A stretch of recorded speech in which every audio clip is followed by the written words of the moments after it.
Hello, everyone. Welcome to our Saturday broadcast. As usual, we will be answering questions about meditation practice in our tradition and living life as a Buddhist meditator. So, our focus is on questions that have practical importance to the person asking, um, either about their own practice or about applying the principles of practice in daily life. If you're new to this practice, well, that's great. You're welcome to ask questions. You might also think about reading our booklet on how to meditate. That's a good introduction. You can follow the link at the bottom of the screen. Should be in the description as well, to get all sorts of information about our publications and our courses and even our new center in Ontario, Canada. So as usual, until the quarter after the hour, we will be doing silent meditation. I encourage you to take part in that. It's a good way to prepare ourselves for speaking and listening to the Dhamma. And in the meantime, those people who have questions, feel free to post them in the chat. This is the time to start posting them so that our crew of volunteers can start organizing them and preparing them for presentation. Okay, so I'll be back at 15 minutes after the hour.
Okay, we're back. I see we have a bunch of questions. You're welcome to post questions, continue to post questions in the chat. You're also welcome, of course, to close your eyes, stay mindful, and just listen. From here on, we'd ask that the only thing posted in chat is actual questions, just to keep it clean for the Q&A session. So no answering other people's questions, where this is a one-way thing. You ask the questions, we answer them. So I'm ready when you guys are. Just Thank give you. me a second here.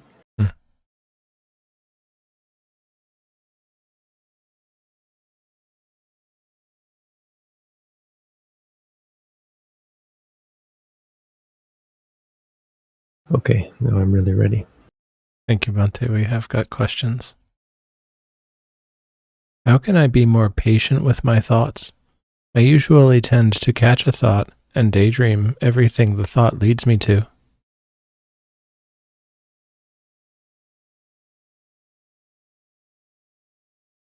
Well, noticing that is one of the steps. It's not an. This is the deal with non-self. It's not a immediate thing. It's not a switch that you can turn off. It's not something you can control. But it can change through understanding, through familiarity. And so noticing that you're not able to catch your thoughts, that it's not under your control when you think and how long you think, is an important part of it, because it helps change your relationship to thoughts, how you view them. It weakens the identification with them. These are me and these are mine, because that identification is part of what causes us to get lost in our thoughts, to leap at them, to cultivate excitement and interest in them. You become less interested in them, less keen on getting caught up in them, as you become more familiar with their true nature as being impermanent, unsatisfying, and uncontrollable. So don't be discouraged by that. That's actually an important part of it. Just be patient with that, with the fact that you are. Well, I don't quite understand the connection between being patient and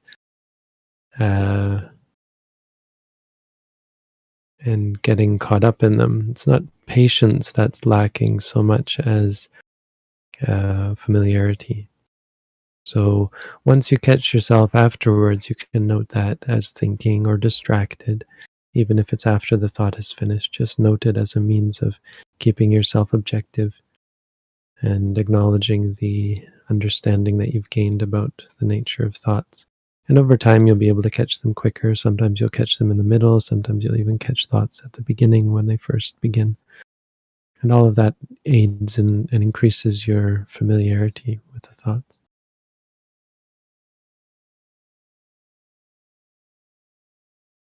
During meditation, as soon as I begin to see clearly that every sensation is not me, it is not controlled, my body begins to shake. How long will this stage of meditation last? I would caution against making those kind of connections, that when this happens, that happens. It may be the case right now, but that connection's not useful, and it can be harmful or detrimental, because you make these associations and it leads to anticipation, and it's self-fulfilling or self-perpetuating. I'm not sure, because you trigger it as a result of thinking it's going to be triggered, right? So it's important that you just note things as you experience them individually. When your body shakes, you just note shaking, shaking. It's not about what caused it or anything like that. It's just about learning about the shaking.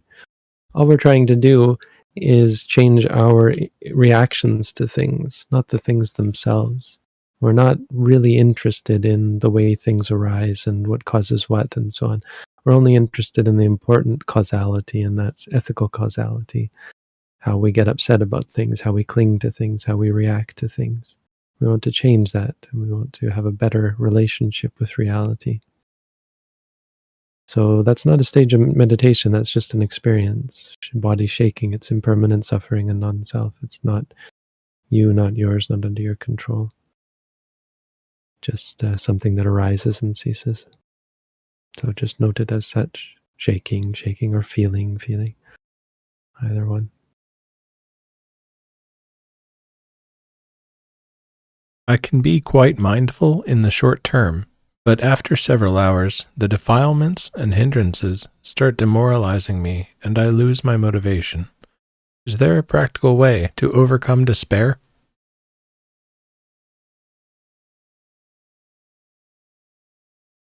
Just note it. Note the things that are causing disparity. Try to gain a better understanding of them. There's nothing exceptional about that.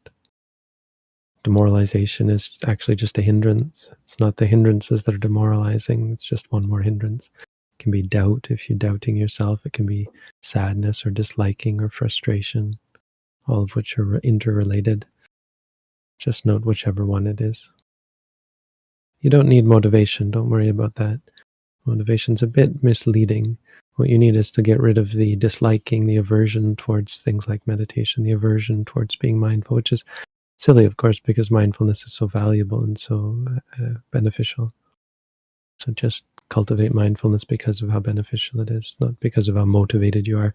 One thing that's different about being mindful is it's not something you can cling to, because mindfulness is not a clingy mind state. Other things, you can cling to them, you can like them, you can enjoy them, so to speak, because there can be clinging to it. But during the time you're mindful, there's no clinging. So once it's done, you don't want to do it more because the wanting is actually reduced. So there's you can't rely on wanting the way you normally would. Like, yeah, boy, I want to be mindful. If you want to meditate, that's still wanting, that's still attachment. You can be mindful as a result of wisdom, and that's where it should come from, the understanding and the knowledge of how good it is. It's not because of liking it, which is tricky, because it's hard to be quote-unquote motivated. You have to find a different kind of motivation, again, through understanding and wisdom, appreciation of the value of it.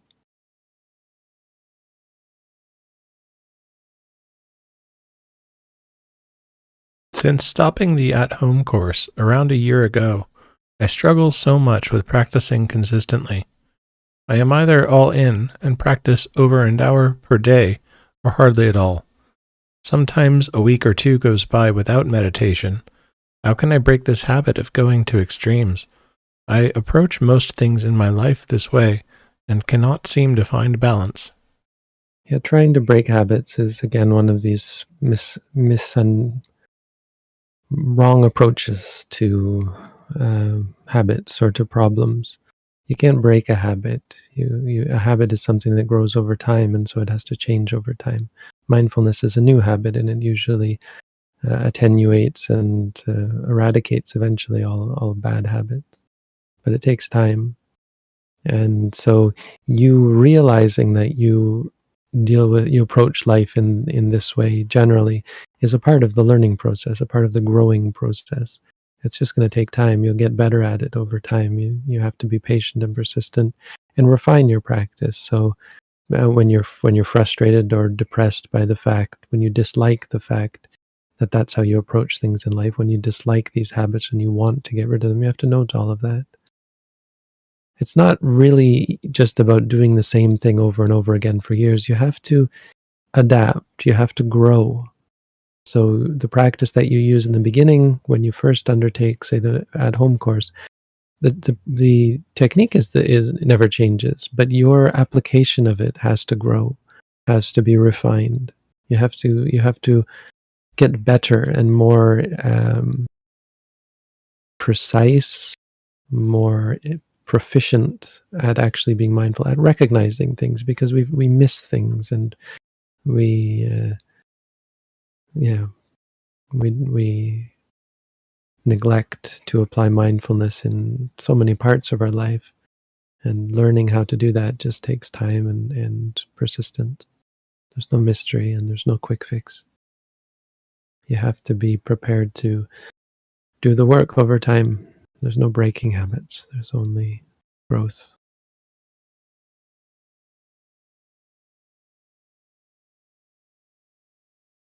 I've been practicing Vipassana for 3 years now. Are you saying you can't progress on psychiatric medication like antipsychotics? I think I have made quite a bit of progress. What is your advice if I stay on them? I'm not saying that. I mean, I'm not saying anything. I'm not sure what you're referring to, but I guess you're saying, have I said, or do I believe, that sort of thing. I've always believed that progress is possible no matter what medication you might be on. However, in my experience, an intensive course doesn't progress to the level that we expect it to. And I think it's probably pretty hard for a person on psychoactive meditation to, let's say, become enlightened. So if we're talking about progress, that's possible. Absolutely. I mean, that should be possible for everybody. But it's going to severely limit your capacity to attain the higher stages of insight knowledge. I mean, mainly because of the approach to experience associated with taking psychoactive medication. You're trying to avoid certain experiences, so the quality of mind is never going to be one that faces experiences. And this isn't it isn't meant to sound like some kind of judgment or something. It's just the nature of it. It's just factual that you're not going to be confronting the states that you need to confront. You're not going to have this attitude of letting go, because there's still an aversion or an inability to confront, to face the hard realities. And I don't think being on the medication makes that the medication itself improves that. It just prevents you from having to, or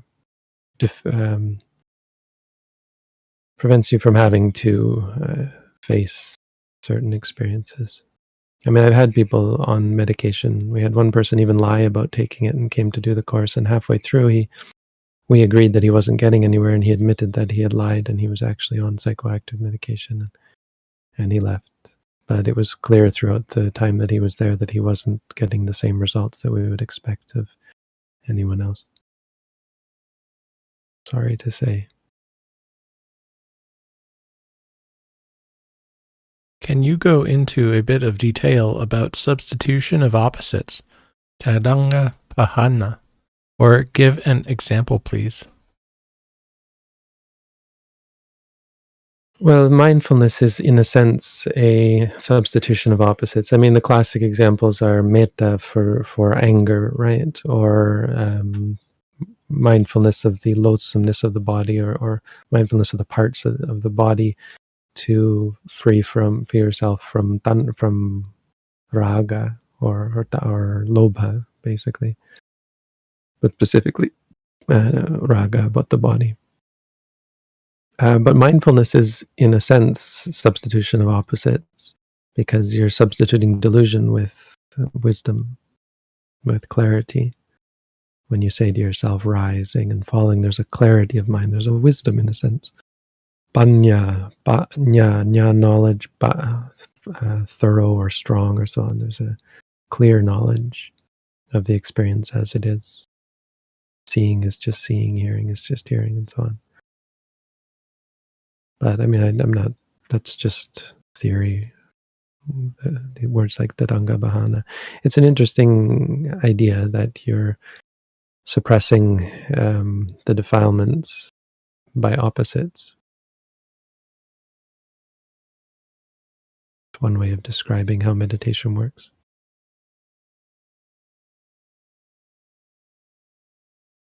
I feel that I need to lie, or I will lose my job. I struggle to get places on time, and without an excuse, I'd be out a job. I know this isn't okay, but isn't lying sadly essential in the modern world? No, it's not essential. I don't believe that. If you're unable to get to your job on time, you really should be honest with, you're not benefiting yourself or your relationships with others by lying. It's not making your life happier or not leading to good things in your life at all. If you're not able to make it on time, you really have to fess up to that. Lying is pretty bad. But I said a person who lies, it's There's not much else they won't do. Not much else, not many other unwholesome things they won't do if they're willing to lie. It's a big one. Your excuse should be the truth. When I do sitting meditation, I practice samatha, but then during day-to-day activities, I practice noting vipassana. Is this type of practice effective? I mean, noting vipassana is effective. Samatha is also effective, but the effects are different between the two. So I'm not sure why you're doing both. I guess, yeah, I don't know. You'll have to find a teacher who teaches that kind of samatha meditation. I mean, I'm glad that you're doing noting vipassana. That's, of course, very helpful, and I'm glad that you see that. That's great. I guess I would also recommend that you do it during your walking and sitting meditation. You should try walking meditation as well, but hey, you probably knew I was going to say that because that's what I teach. So it's a free world. You do as you like, as you see fit. I guess since you came here, I will take the opportunity to tell you that, or wish for you that you are able to use the samatha for eventual practice of vipassana, and not just be content with samatha.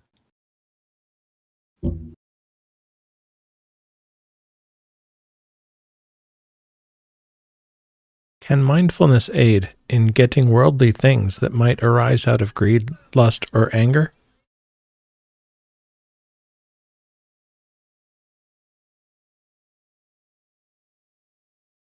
Huh.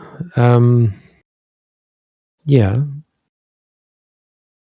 mean, I don't think anything worldly arises out of greed, lust, or anger. It's an interesting theory. It's not intuitive. The intuitive theory would be that when you want something, that leads you to get it, right? When you're angry at something, that leads you to get rid of it. So these things are actually beneficial, but it's more like having potential, or having, let's say, money in the bank. And you have money in the bank and you have to pay rent. So a wise person will save money in the bank and use it for rent, but two people have the same amount of money, have the same potential. But one person, suppose they take all their money and they spend it on something that they want. Then they have no money for rent. So the spending didn't actually help them. It was the money that gave them the power to do such a thing. So what I mean by this, why I'm using this analogy, is a person who wants something. The fact that they can get what they want is the potential. Them actually going out and getting it isn't what allowed them to get it. It's a bit convoluted, but the point is that greed is going to come back and hit them in the butt. And the real consequence of wanting that leads us to chasing after something out of greed is, the real consequence is going to be suffering. It's going to be falling into debt karmically. Falling debt in the sense of increase of craving and eventual suffering when you don't get what you want, or when it's taken away, or that sort of thing.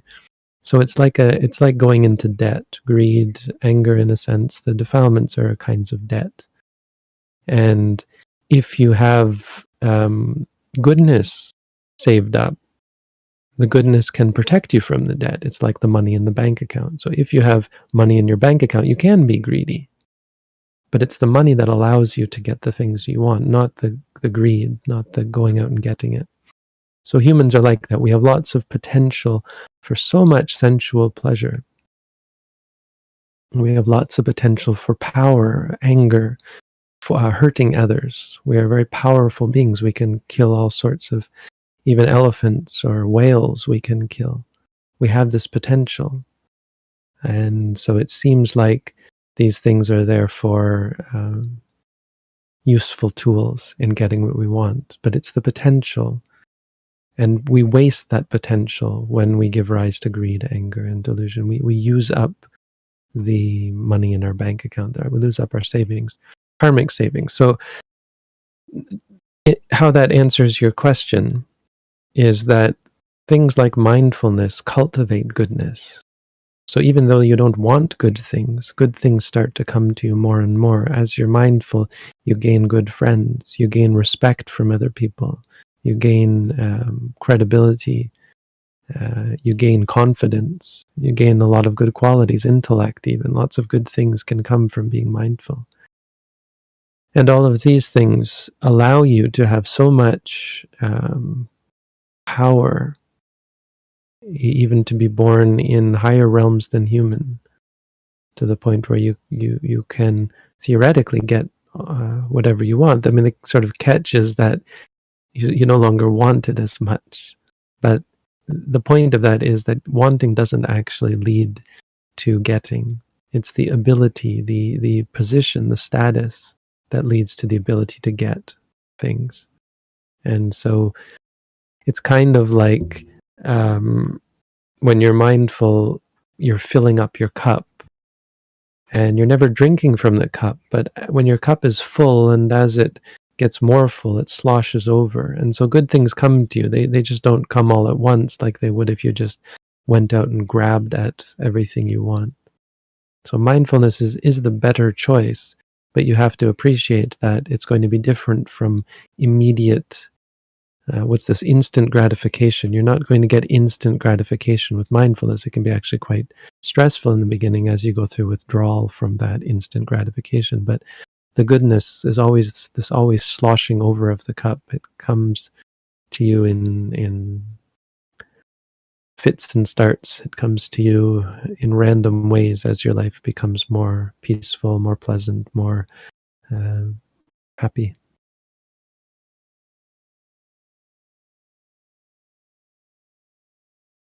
Do you think alcohol, when used in moderation, can be of medicinal value? No. I mean, yes. Physically, yes. Alcohol may have some medicinal, actually I'm not even sure of that, but let's give the benefit of the doubt that there may be some physical applications for alcohol. But I mean, in a way, cutting off your limb could be physically beneficial in some cases. Alcohol is poison physically, but it's also poison mentally. Maybe not exactly mentally, but it does severely inhibit your mental capacity. I think there are certain medicines that it's easy to steep them in alcohol to extract the medicine somehow, but I imagine you could let the alcohol evaporate and still get the same benefit of the medicinal root or whatever. But no, alcohol is, I mean, that's not even a good question, because the point is it doesn't even matter. It's much more important than the state of mind rather than the body. Even if it were somehow beneficial to the body, it's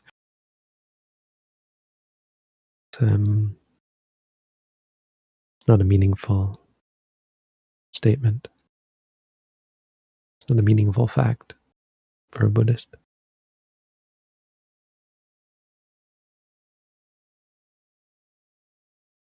Is there benefit in learning about the 16 stages of insight before experiencing some or all of them? No, there's no benefit. Well, okay, is there a benefit? Could there be a benefit? There could be. What I'd like to say is that it's not recommended. It's highly, whatever the opposite of recommended is, discouraged. It's highly discouraged from reading them because it just leads to anticipation, expectation, doubt, confusion. And it can also lead to misapprehension where you think something is something and it's actually not. That's very common. It's so common for people to think they're gaining something when it's really just delusion. If you're thinking you realized something, you're probably, I mean, that very fact that you're thinking about it is a sign that you're out of it. You're not actually being mindful. You can't read about wisdom. You have to learn it for yourself directly.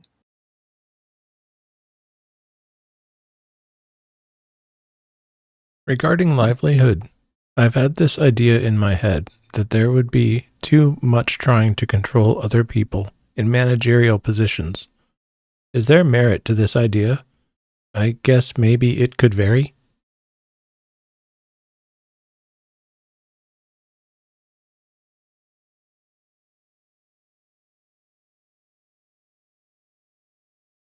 I guess. Have we run out of meditation questions? I don't. Maybe we have to stop early again today. We're very near the end of the second tier, and there are no third tier. All right. Well, let's finish the second tier, and then we can stop early unless those people who have meditation questions come and ask them.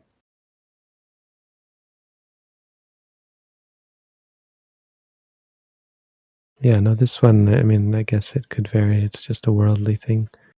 Managerial positions are neither good nor bad. Depends on your quality of mind. I have very pleasant days at my job. Other days are very unpleasant. I am generally similarly mindful in both situations, and external stimuli are similar. How can this be?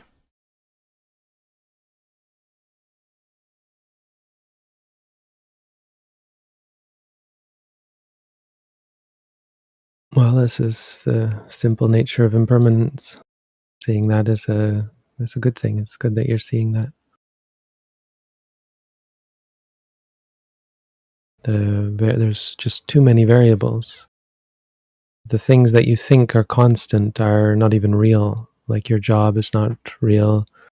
Um, the things that you do every day, perhaps the same thing every day, are not actually real. The realities are so much more complicated than that. Even within your own physical brain and body, the state of your body, but also the state of your mind, which is also organic, is chaotic. And then, of course, the state of other people's minds and their bodies, and the state of the physical world around you. So complicated. Of course, augmented or further complicated by past karma and the chaotic nature of the universe that could throw a monkey wrench into things at any times, or is really constantly making things chaotic. Life isn't. We're lulled into kind of the security, false sense of security that life is one day after another, and today is Wednesday. Oh, I know what Wednesday is. It's the same as last Wednesday. Those things are not even real. Even day and night are not even real. Think about that. What is day and what is night? It's just the earth facing a certain direction in relation to the sun. It's not even real.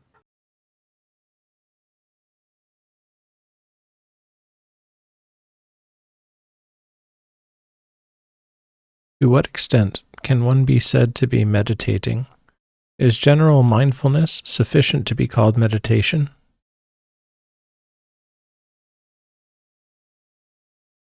Well, it's just a word. There's no meaning behind it besides what we give it. So we would rather say that if you're practicing mindfulness, you're practicing mindfulness. I don't know what you mean by general mindfulness, but whatever that means, if you're practicing it, then you're practicing it. We're not, labels are not actually valuable.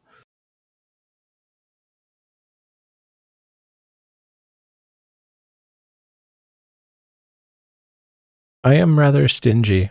Should I do something else apart from meditation?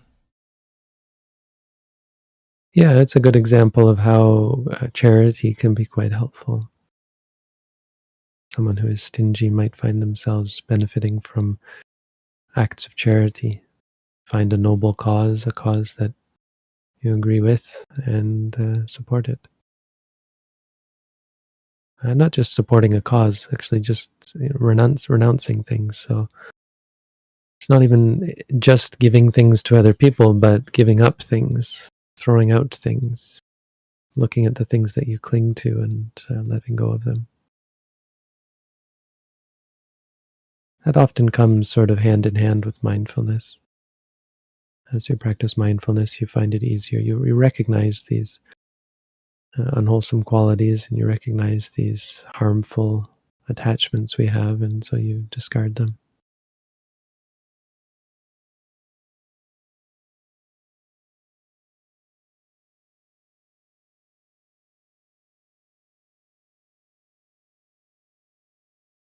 When should I start noticing more stages of movement during walking meditation? Or is stepping right, stepping left all I need? Well, this is part of the courses that we offer, so I don't know if you've signed up already for the at-home course, but that's the answer. If you were to do the at-home course with us, we would teach you all sorts of further exercises as you went. What's in our booklet is actually just the first stage. I've been teaching my father how to meditate. He asked me to sort of give him a formal instruction, and we're working on getting him to the point where I can give him the next exercise. But it's been a while. He's slowly getting into it.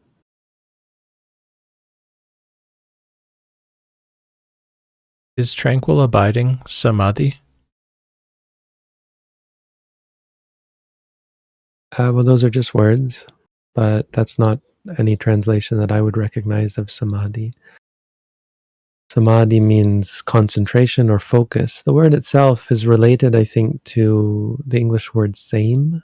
There's lots of words, there's just various words in Pali that have this formation, some, and it like samahita. Samahita is like in Thai they even say samam samu. They have this Thai word that I guess is from the Pali, but it's the same as we get probably from Latin, same. Samam.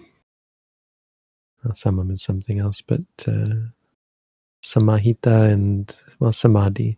So it's this having sort of like a balanced mind, or a mind that's in focus. Tranquility is another word we use, but the word that we translate as tranquility is passaddhi, which is not the same as samadhi. Samadhi is just the second part of the three trainings. It's composed of right effort, right concentration, right samadhi, and right mindfulness. So what I mean by that is samadhi is often used just to describe meditation practice, or it's one of the five faculties, and so it sort of pairs with effort or energy. Some people can be very restless, means they have too much energy. Some people can be very drowsy, they have not enough effort and too strong samadhi for their effort. So you have to balance those two.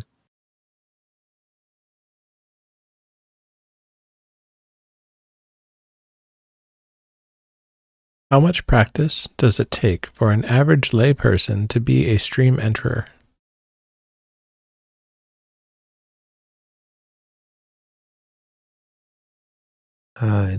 That's a tricky question. I guess it really depends what you mean by average layperson. Like, I can't, you know how you make averages? Averages, you add up all the constituents and then divide by the number of constituents, right? So if you have numbers, let's say 1, 3, and 5, you add them all up and then divide by 3. And that's how you get the average, which is what? 6 is 9 is 3, right? The average of 1, 3, and 5, of course, is 3. So what I mean by bringing that up is that I could never add up the qualities of 8 billion lay people, if that's what you're actually referring to, and then divide by 8 billion to give you an answer to that. Meaning I don't really have any idea what you'd mean by average. For a person who is an actual Buddhist layperson, well, of course, that's far less, and so it's a little bit easier, but it's still so, I mean, an average would be so hard to calculate because there's many different levels. Everyone's different.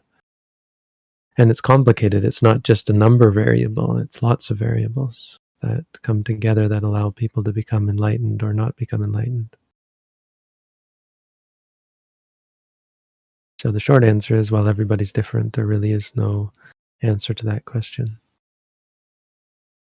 Everybody's very complicated. But maybe there is, on the other hand, a sort of a, what we could say, generalization for people who actually undertake to become a stream enterer, for people who do practice Satipatthana Vipassana. Then Mahasi Sayadaw said, and I quote him because it has more weight than me actually saying it, but I agree, that it would be about a month for an average person to gain some fairly, what's the word he used, exceptional results in meditation. And he even went further than that and said anyone who thinks that's wildly inaccurate and grossly under exaggerating the time it would take is that such a person is what's the word, is denigrating the Buddha's teaching. Anyone who says it would take years or even lifetimes is really trivial. I got the Thai word in my mind, but I don't have anything. The dumin is looking down upon the Buddha's teaching, denigrating or underappreciating the Buddha's teaching. Because in that case, the Buddha's teaching isn't very effective, right? But the Buddha's teaching is very effective. And so anyone who thinks that's unrealistic is really misunderstands or undervalues the Buddha's teaching. About a month. But that's, with intensive practice usually. And again, that's just a gross generalization. It's different for everybody. Is it ever beneficial to indulge in pleasurable habits, or should they be denied at all cost? Well, it's not beneficial. But on the other hand, they're not really your biggest concern. Your biggest concern is mindfulness. And if you practice mindfulness, you will eventually give up all sorts of greed-based habits. Denying habits doesn't actually solve the problem. It doesn't actually work. We don't actually have this capacity to deny all of our bad habits. We do have potential to, in certain situations, put ourselves in situations where we aren't able to indulge. But usually that's much more voluntary than anything else. Like if you go to a meditation center. But in the long term, the only answer is mindfulness and wisdom.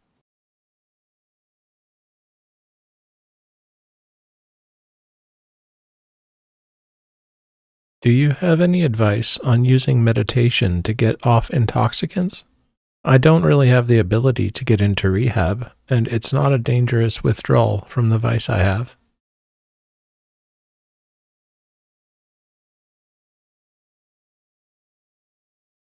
Oh, I don't know if you've done our at-home course, but you'd have to keep the 5 precepts, so you wouldn't be able to indulge in intoxicants during that. I don't know. I mean, there's Alcoholics Anonymous, which isn't really Buddhist per se, but apparently works well. There's different groups that you can meet up with. We kind of deal with a higher level, like we deal with people who are able to at least temporarily give up their addiction. If you're not able to give up your intoxicant like alcohol or drugs, then you really probably need more help than we can give. But you could consider trying to stay off of them during the at-home course, or even consider coming to do an intensive course where you'd have to be off of them.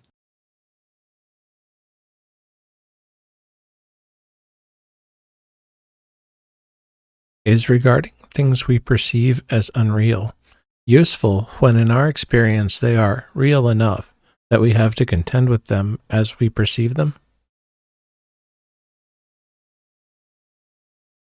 I'm not going to go into that. I think I would redirect your train of thought and just say what's useful is being mindful. You should stick with that. Any sort of other intellectual idea of what is useful is not really helpful. I'm also going to cut it there, or ask to cut it there, because, of course, at 4 o'clock I have to go meet people, and I think we've kind of gone through all of the really practical questions. That seems to be the case. Okay, great. We'll stop 5 minutes early so I can prepare to go and meet. We have one meditator left here before the winter break. So I will be away from December 27th or 28th until middle of January. There's still time before that, but in the meantime, we're kind of winding down for the end of the year as we still work on finally getting this meditation hall finished. It's 95% finished, I'm told.